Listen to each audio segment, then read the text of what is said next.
เขามาที่พวกชิดาได้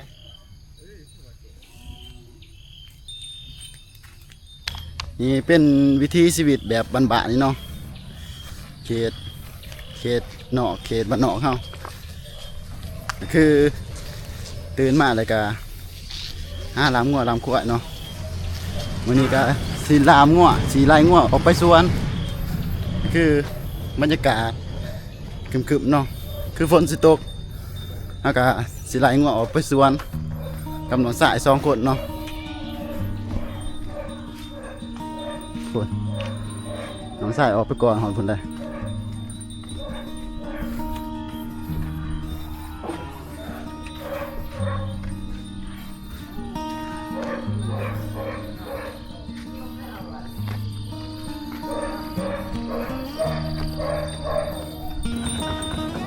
กำลังไล่ออกเมื่อสวนเนาะ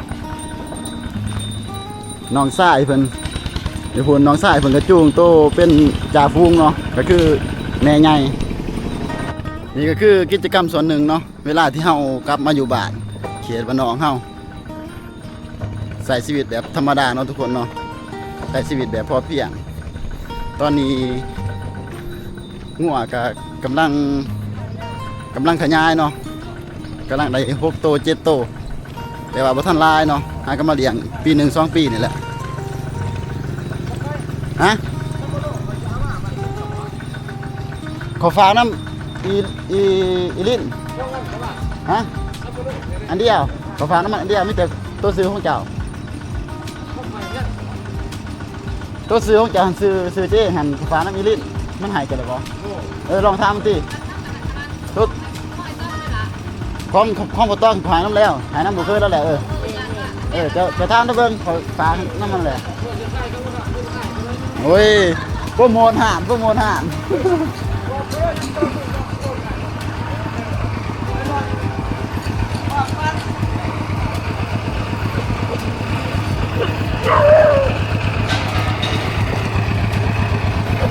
บรรยากาศคือฟ้าคือฝนทุกคน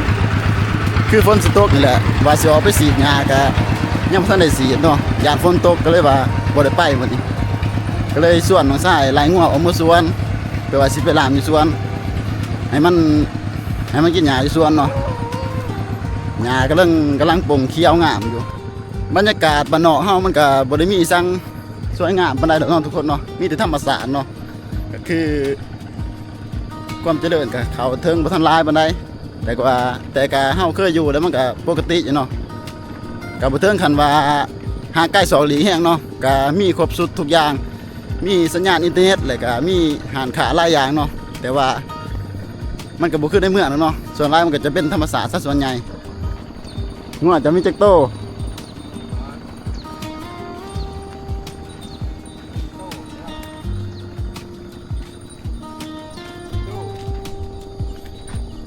งัวเพิ่นมี4 โตเนาะแต่ว่างัวเฮามีก็มีตัวเดียวแล้วก็มีงัวเอื้ออีกตัวหนึ่งเนาะรวมกันก็พอดีเป็น7 โตทุกคนเสียขาวตีนเห็นบอกขั้นขอดปูต่ำมันขาวตีนพอดีเหยียบทกข้อด้วย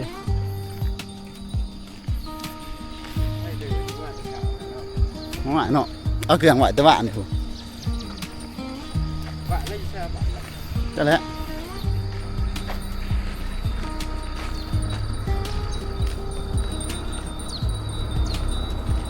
ไปไล่ตามทางเลยออกมาสวนกินหญ้าอยู่สวนเฮา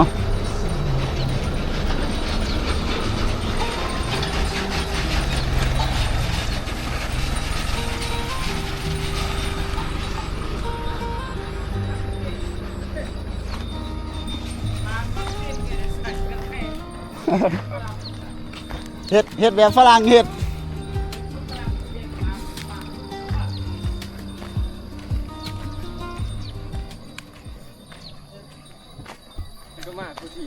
ฮะส่วนมีเครื่องลายก็มาเนาะเราไปตลอดนะคันมีเครื่องแล้วก็มาคันบ่มีเครื่องแล้วก็มาเขตนี่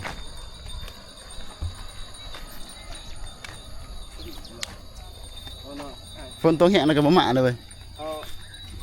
เอาออกไปเลี้ยงอยู่สวนนี่สวนมันเขาเกิดงามขนาดเนาะ ส่วนมากเขาเกิดงามขนาดบ่คือสวนเฮามันตายหมดเจ็บเส้นปีนี้ปลูกมันก็มันตายหลาย ตายจนครึ่งหนึงตายครึ่งหนึงเนาะเฉพาะสวนตัวนี้สวนอื่นก็ตายคือกันแต่ว่าตายบ่หลายปานใดดอกสวนตัวนี้มันตายหลายแห้งมันต้นแต่ว่าเริ่มเข้าสู่ฤดูฝนแล้วก็ฝนตกเนาะฝนตกแล้วก็หญ้าเขียวงามหญ้าปงแต่ว่าปีนี้ก็บ่อนเลี้ยงก็หลายอยู่ดอกทุกคนเพราะว่าหลายเจ้าเขาเศร้าปลูกมันเนาะเขาเศร้าปลูกมันบางคนเขาก็ไปเฮ็ดเวียกอยู่ไทยเนาะไปเฮ็ดเวียกอยู่กรุงเทพแต่บางคนก็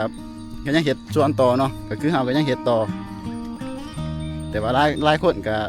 เศร้าเฮ็ดสวนแล้วก็มีบ่อนเลี้ยงงัวหลายเนาะหญ้าหลายแห้งฮอดทางแยกเข้าสวนแหละย่างน้ำทางเนาะตอนนี้ย่างน้ำทาง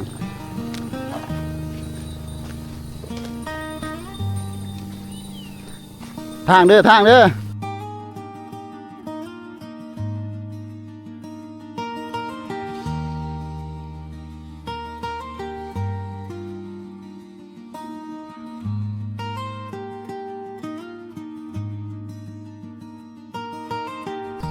นนี้เขาผูกงัวไว้เรียบร้อยเลยเนาะก็คือเอาเขามาสวนแต่ว่าเขาบ่ทันได้เอาเขาสวนเนาะเขตใกล้เคียงข้างสวนเขาบ่ทันได้ปลูกมันเนาะปีนี้เขาบ่ได้ปลูกมันก็เลยว่าลามวันนี้ก่อนก็คือสวนเขาอยู่ทางพุ่นบอนพุ่นเลยทุกคนบอนที่ทุกคนเห็นต้นไม้สูงๆพุ่นแหละสวนตัวนั้นมันจะเป็นสวนมะม่วงหิมพานต์เนาะแต่ว่าเขาบ่ทันได้เอาเขาสิให้ลามให้มันกินแทนนี่ก่อนเนาะให้มันกินหญ้าแทนนี่ก่อนแล้วมื้ออื่นหรือว่าตอนแรกเขาจะสิเอาเขาเนาะจอยโอ้ยอยู่ดีๆ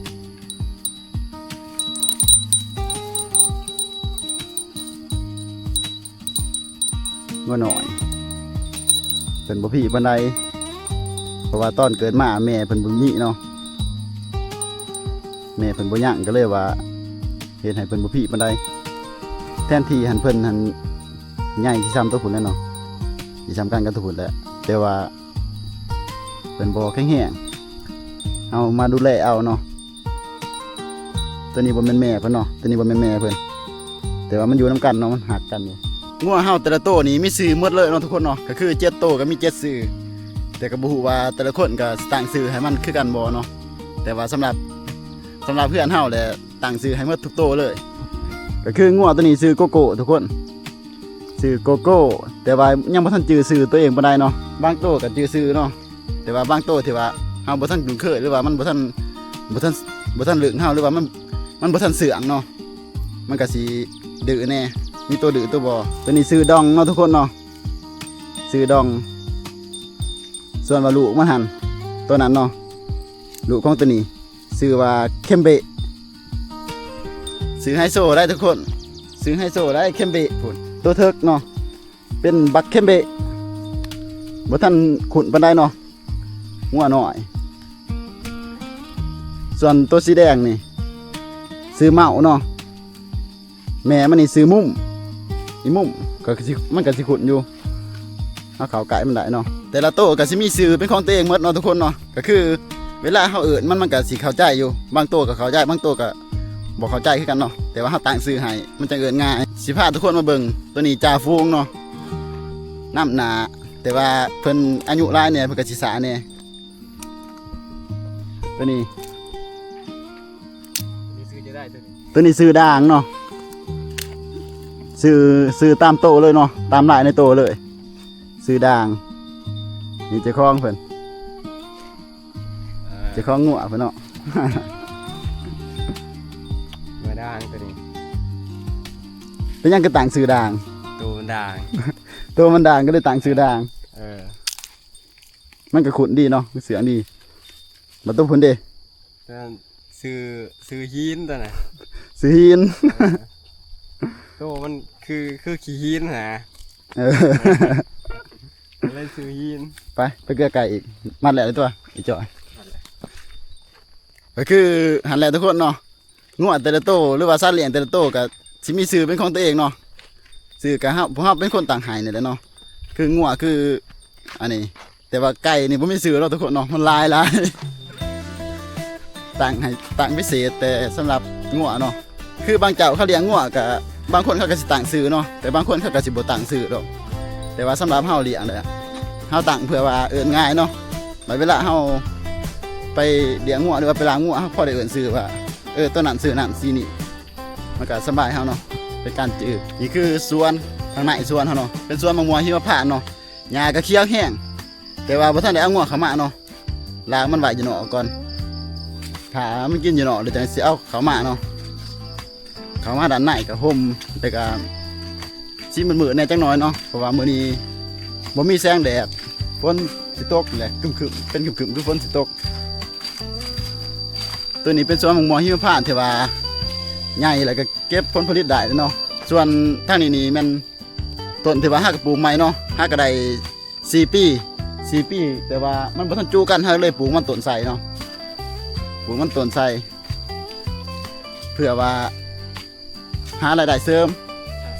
3ที่ว่ามันจูกันก็เฮาก็มีรายได้จากมันต้นเนาะเป็นพืชหมุนเวียนเนาะหลังจากที่เฮาลามงัวแล้วเนาะเฮาก็สิมาเกลือไก่ต่อก็คือขอไก่ด้านล่างเฮาเลยเนาะเฮาสิใส่เป็นห่ำและเกลือไก่เนาะ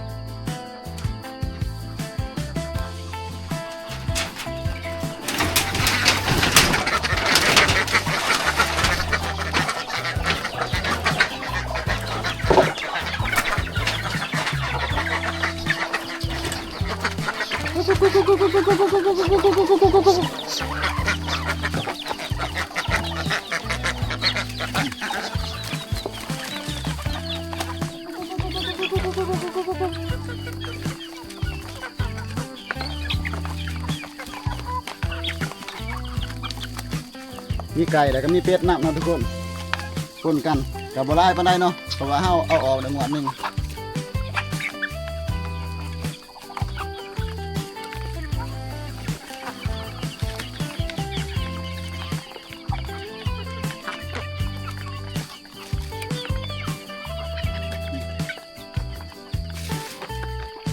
นี่กระซุมนี่เป็นลูกไก่ต่อแต่ว่านั่นนี่เป็นไก่ทั้งปนกันเนาะเป็นไก่หลาดส่วนลายเป็นไก่หลาด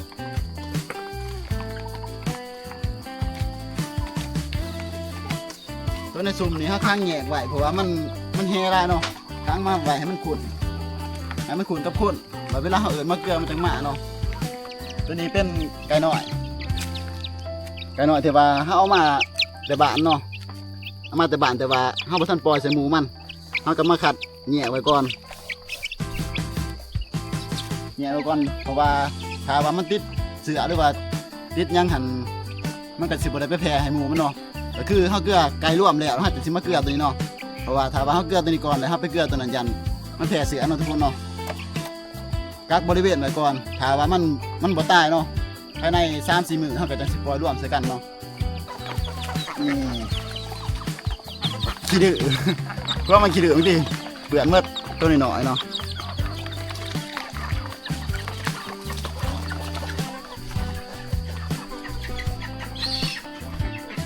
มาได้ของนี่ก็นี่เด็กเว็ดไข่ได้นิดนึง ได้ไข่นิดนึงเพราะว่าไก่มันกำลังใหญ่เนาะบ่ทันได้ไข่ลายเอาไปหน่อย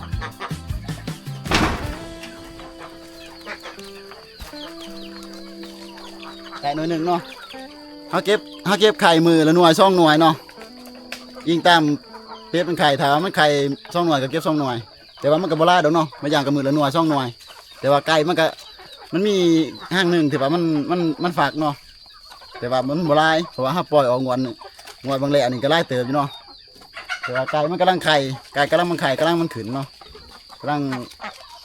จ่อไข่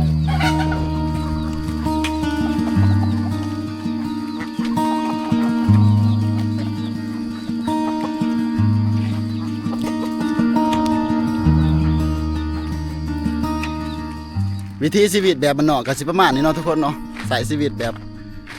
ติดสวนเนาะอยู่กับธรรมศาสตร์อาชีพส่วนใหญ่ก็สิเป็นอาชีพเฮ็ดสวนเนาะปลูกมันต้นแล้วก็มีรายได้จากมันต้นเนาะแต่ว่าเฮากับปลูกไรแน่ปลูกไม้พ้นแน่แล้วก็ปลูกมันต้นแน่เนาะหลังจากที่ว่าไล่งัวแล้วเนาะลามงัวแล้วเกลือไก่เกลือเป็ดแล้วเนาะก็ย่างมือเหือนขึ้น มื้อนี้ฝนคือฝนสิตกเนาะก็เลยว่าบ่ได้ออกมาสวนเฮามีเวียกอยู่บ้านนี่เนาะก็เลยว่าบ่ได้ออกมาเสียหญ้ามันต้นนั่นแหละทุกคนอยู่บ้านนอกเป็นการใช้ชีวิตแบบง่ายๆเนาะทุกคนเนาะก็คือใช้ชีวิตแบบพอเพียงเนาะพอเพียงอยู่กับไห้กับสวนเนาะส่วนรายก็อยู่กับไห้กับสวนแล้วก็ฝากทุกคนติดตามเป็นกำลังใจเนาะในการถ่ายคลิปเฮาเด้อทุกคนก็คือส่วนนี้เฮาก็เริ่มมาถ่ายคลิปแบบวิถีชีวิตเนาะวิถีชีวิตแบบบ้านนอกเนาะในลาวเฮานี่แหละเขตชนบทในบ้านนอกว่าการใช้ชีวิตของเฮานี่กินจะได้อยู่จะได้เนาะก็คือส่วนใหญ่แล้วก็อยู่สวนเนาะก็มีอยู่ช่วงเวลาที่ว่าเฮาไปดินในเมืองบ่หรือว่าไปเที่ยวไปหยังต่างๆแต่ว่าเฮาก็บ่ค่อยได้ไปตลอดเนาะส่วนใหญ่ก็มักสิอยู่สวนหลายกว่าเพราะว่าเวียกเฮาอยู่สวนเนาะอาชีพเฮ็ดสวนก็ต้องอยู่สวน อาชีพเฮ็ดสวนคันบ่ไปสวนสิไปทางใดทุกคนก็คือเฮ็ดสวนก็ต้องไปสวนเนาะแม่นบ่ แม่นจะช่วยกันอยู่สวนไปสวน